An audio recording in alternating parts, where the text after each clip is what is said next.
नमस्कार, SBT news में आपका स्वागत है। पेश है 11 जुलाई मंगलवार शाम 7:15 बजे राजस्थान की बड़ी खबरें। राजस्थान कांग्रेस में चुनावी साल में प्रदेश कार्यकारिणी की घोषणा के साथ ही संगठन की सियासी दिशा तय कर दी गई है। कांग्रेस के कल घोषित 25 जिलाध्यक्षों में एक भी महिला नहीं है। प्रदेश कार्यकारिणी में केवल 15% पदों पर महिलाओं को ही जगह मिली है। मंत्रियों को एक व्यक्ति एक पद के फॉर्मूले पर संगठन के पदों से हटा दिया है। अब मौजूदा कार्यकारिणी में एक भी मंत्री नहीं है। कई पायलट समर्थक संगठन से बाहर हो गए हैं। कार्यकारिणी में 80% के आसपास पदाधिकारी सीएम अशोक गहलोत के समर्थक हैं। चुनावी साल में इसे गहलोत खेमे के संगठन पर दबदबे के तौर पर देखा जा रहा है। सचिन पायलट के समर्थकों को जगह दी गई है, लेकिन उसका अनुपात कम है। कांग्रेस प्रदेशाध्यक्ष गोविंद सिंह डोटासरा भी अपने समर्थकों को संगठन के पद दिलाने में कामयाब हुए हैं। राजस्थान में बढ़ती गेहूं की कीमतों को कंट्रोल करने के लिए केंद्र सरकार ने तैयारियां शुरू कर दी है।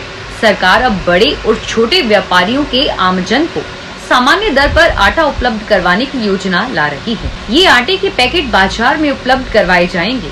बाजार में इस आटे की कीमत 27.50 रुपए प्रति किलोग्राम के आसपास रहेगी। एफसीआई के regional general manager Saurabh Kumar ने बताया कि भारतीय राष्ट्रीय उपभोक्ता सहकारी संघ, केंद्र भंडारण और नाफेड को गेहूं का उठाव करने के आदेश दिए गए हैं। ये गेहूं एफसीआई के गोदामों से 21.50 रुपए प्रति किलोग्राम के हिसाब से उठाया जाएगा। इसके बाद ये एजेंसियां टेंडर करके बड़ी आटा मिल संचालकों, व्यापारियों को ये गेहूं उपलब्ध करवाएगी। राजधानी जयपुर से इंदौर के बीच semi high speed train Vande Bharat का इंतजार जल्द ही खत्म होने वाला है। सितंबर के पहले सप्ताह में इस रूट पर वंदे भारत दौड़ती हुई नजर आएगी। रेलवे इसकी तैयारियों में जुट गया है। यह वंदे भारत नीले रंग की बजाय भगवा रंग की होगी और इसमें कोच भी कम रहेंगे। जोधपुर से साबरमती के बीच वंदे भारत ट्रेन का संचालन शुरू होते ही अब रेलवे ने जयपुर से इंदौर के बीच इस ट्रेन के दौड़ने की कवायद शुरू कर दी है। हालांकि अभी उद्घाटन की तिथि तय होना बाकी है। हिमाचल, पंजाब और हरियाणा में पिछले 3-4 दिन से हो रही भारी बारिश के कारण तीनों राज्यों से गुजरने वाली घग्गर नदी उफान पर है। घग्गर नदी हरियाणा के सिरसा जिले में ओटू हेड से होते हुए राजस्थान में प्रवेश करती है। सिरसा जिला प्रशासन ने नदी के बढ़ते जल स्तर को देखते हुए मंगलवार को ओटू हेड से सारा पानी राजस्थान की ओर निकाल दिया।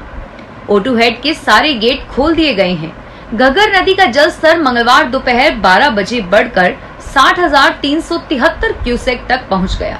बीते 12 घंटे में ही ओटू हेड पर घग्गर में 12,000 क्यूसेक पानी बढ़ गया।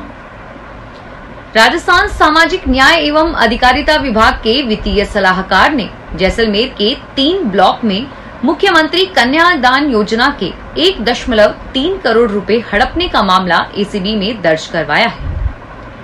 सहायक लेखाधिकारी पूरणमल वर्मा के नेतृत्व में एक टीम ने जैसलमेर में वित्तीय वर्ष 2017-18 से 2020-21 की अवधि में इस योजना के तहत किए गए भुगतान की जांच की और इसमें जैसलमेर, सम एवं सांकड़ा में योजना के लाभान्वित 1022 व्यक्तियों में से 300 लोगों के खातों की जांच की गई। एक बैंक खाते में एक से अधिक लाभार्थियों के ऑनलाइन आवेदन 671 मिले। उच्चतम न्यायालय पूर्ववर्ती जम्मू कश्मीर को विशेष राज्य का दर्जा देने वाले संविधान के अनुच्छेद 370 को समाप्त करने के केंद्र सरकार के फैसले को चुनौती देने वाली याचिकाओं पर सोमवार और शुक्रवार को छोड़कर 2 अगस्त से सभी कार्य दिवसों पर रोजाना सुनवाई करेगा। मुख्य न्यायाधीश DY चंद्रचूड़ और न्यायमूर्ति संजय किशन कौल, न्यायमूर्ति संजीव खन्ना, न्यायमूर्ति BR गवई और न्यायमूर्ति सूर्यकांत की एक संविधान पीठ मंगलवार को यह आदेश पारित किया। संविधान पीठ 2 अगस्त से पूर्वाह्न 10:30 से सुनवाई शुरू करेगी। पीठ ने इससे पहले सभी पक्षों को 27 जुलाई तक संबोधित दस्तावेज दाखिल करने का भी निर्देश दिया।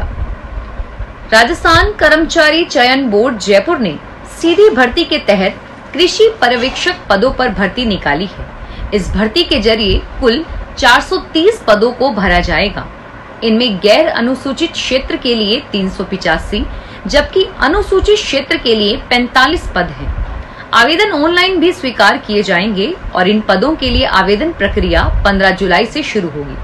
आरक्षण का लाभ और आयु सीमा में छूट राजस्थान के मूल निवासियों को ही दिया जाएगा। बॉलीवुड एक्टर जॉन इब्राहिम और एक्ट्रेस सरवरी और निखिल आडवाणी के साथ बॉलीवुड की अपकमिंग फिल्म वेदा की पूरी टीम जोधपुर पहुंची है। वेदा फिल्म की शूटिंग का 1 महीने का शेड्यूल जोधपुर में शूट होना है और इसी सिलसिले में यह टीम सोमवार को जोधपुर पहुंची। इससे पहले भी 2 बार जॉन इब्राहिम जोधपुर आए थे। मंगलवार सुबह एयरपोर्ट से बाहर निकलते समय एक्टर जॉन इब्राहिम और फिल्म एक्ट्रेस सरवरी ने अपने कई फैंस के साथ सेल्फी भी ली। बिसलपुर बांध के कैचमेंट एरिया में लगातार हो रही बारिश से बांध में पानी की अच्छी आवक हो रही है। बांध का जल स्तर बीते 24 घंटे में 11 सेंटीमीटर बढ़ गया है, जो इस सीजन में 24 घंटे में सबसे ज्यादा है और इससे पहले 15 जून से 10 जून तक 26 दिनों में धीमी गति से 19 सेंटीमीटर पानी की आवक हुई थी। बीते 24 घंटे में एक साथ ही 11 सेंटीमीटर पानी की आवक हुई है और इसके साथ ही बिसलपुर बांध का जल स्तर बढ़कर 313.43 क्यूबिक मीटर हो गया है। विद्यार्थियों को अब छात्रवृत्ति फॉर्म भरने के लिए ई मित्रा के चक्कर नहीं लगाने पड़ेंगे। राजस्थान सरकार की मंशानुसार इस सत्र से अब किसी भी तरह की छात्रवृत्ति के लिए पात्र लोगों को आवेदन करने की जरूरत नहीं पड़ेगी। इंफॉर्मेशन टेक्नोलॉजी, आर्टिफिशियल इंटेलिजेंसी तथा मशीन लर्निंग आधारित real time auto delivery system से स्वतः ही लाभार्थियों को सेवाएं उपलब्ध होगी। बजट में इस बाबत घोषणा की गई थी और इसी के तहत अब अन्य योजनाओं के साथ स्कूलों में मिलने वाली विभिन्न प्रकार की छात्रवृत्तियों के लिए अब पात्र विद्यार्थियों को आवेदन करने की जरूरत नहीं होगी। कोटा शहर में बढ़ते अपराध के विरोध में बीजेपी कार्यकर्ता आज सड़क पर उतरे। कार्यकर्ताओं ने घटोत्कच चौराहे से सीएडी सर्किल तक वाहन रैली निकाली और फिर आईजी कार्यालय में ज्ञापन देकर बढ़ते अपराधों पर अंकुश लगाने की मांग की। करीब 1 किलोमीटर लंबी रैली में बड़ी संख्या में चौपहिया वाहन नजर आए। बाइक सवार कार्यकर्ता हाथों में तख्तियां लिए हुए थे। बीजेपी शहर अध्यक्ष राम बाबू सोनी ने कहा कि शहर में आए दिन चोरियां हो रही है, लूट की घटनाएं हो रही है, दिन दहाड़े चेन स्नेचिंग से लोग परेशान हो रहे हैं और नए कोटा में रात के समय कारों में से बैटरियां तक चोरी की जा रही है। राजस्थान प्रदेश भर में सफाई कर्मियों के 13,184 पदों पर भर्ती के लिए अनुभव प्रमाण पत्र को लेकर रार मची हुई है। सरकार ने इसके लिए हाल ही में जो संशोधन आदेश दिया उसे सफाई कर्मियों का एक पक्ष सही मान रहा है तो वहीं दूसरा पक्ष इसे गलत। अनुभव प्रमाण पत्र न बन पाने की वजह से आवेदन की अंतिम तिथि बढ़ाने की मांग की जा रही है और अभी 19 जुलाई तक आवेदन किया जा सकता है। जोधपुर जैसलमेर नेशनल हाईवे पर आज एक निजी बस हादसे का शिकार हो गई। सवारियों से भरी बस के आगे सड़क पर अचानक ट्रैक्टर आने से बस ड्राइवर ने ट्रैक्टर को बचाने का प्रयास किया। इस दौरान बस सड़क से नीचे उतरते हुए पलट गई। स्थानीय लोगों सहित राहगीरों ने घायलों को बस से निकाला और वहीं सूचना मिलते ही पुलिस प्रशासन भी मौके पर पहुंच गया। जानकारी के मुताबिक बस में छोटे बच्चे, महिला और पुरुष 60 लोग मौजूद थे। इस हादसे में 2 दर्जन से अधिक लोग घायल हो गए हैं। घायलों को उपचार के लिए अस्पताल ले जाया गया है। राजस्थान में साल के अंत में प्रस्तावित विधानसभा चुनाव के लिए अब दोनों ही प्रमुख दल भाजपा और कांग्रेस नए सिरे से कवायद शुरू कर दी है।